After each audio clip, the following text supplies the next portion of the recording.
Morning world, it's 9 o'clock in the morning. It's the 2nd of October 2014. Moon's in the middle of Capricorn. It's just finished conjuncting Pluto. It's squaring Uranus as I speak. And then it's going to spread the rest of the day, sextiling Saturn till it goes void in about 10 hours time. Much of the time later today and much of tomorrow isn't going to be that influential. But this is the final calm before the storm.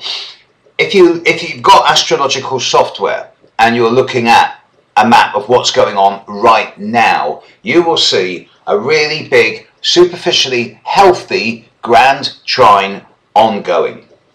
Uranus at 14-15 Aries, Jupiter at 16 Leo, and Mars at the moment at 12.5 Sagittarius, approaching trine to both Jupiter and Uranus. A Grand Trine. What's a Grand Trine? A Grand Trine where the three planets make a triangle, all at 120 degrees to each other. A trine is a harmonious aspect, but it's a latent one. It doesn't make you do things.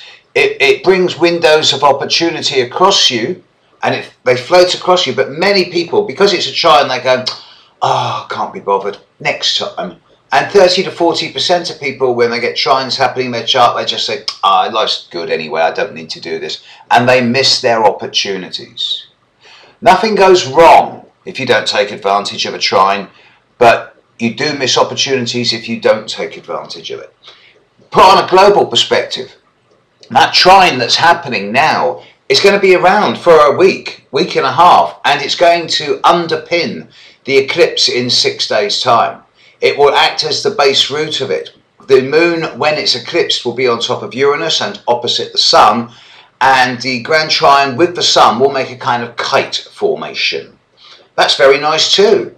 And in fact, this whole eclipse that's coming up in 6 days' time, in most ways is an extremely beneficial aspect, with the proviso that A, it's strongly square Pluto, and B, it's dealing with a lot of unfinished business from the Grand Cross earlier this year. So, although I repeat myself once again, go back to earlier this year.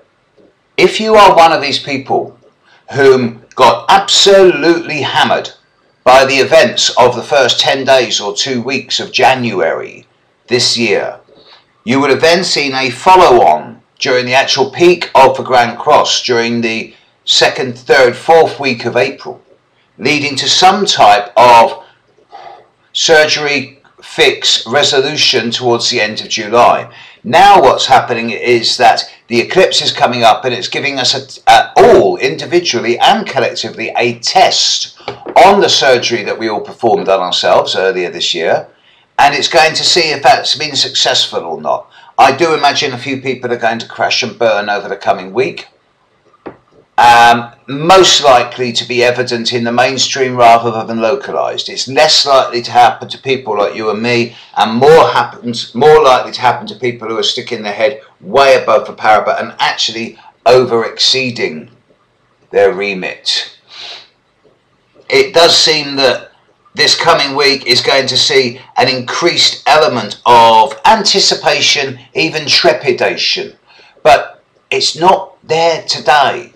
Today's one of those days where with the moon in Capricorn, everyone's going to be thinking, something's not right, but I don't know what it is. Let's stay low. And indeed, with the moon on Pluto, the moon sextile Saturn today, and a void moon for the next 24 hours really, it's probably best not time to come out of the woodwork. 24 hours from now, 30 hours from now, when the moon's nicely established in Aquarius, it's making lovely aspects to that Grand Trine. I expect tomorrow to be a really vibrant, stimulating and exciting day.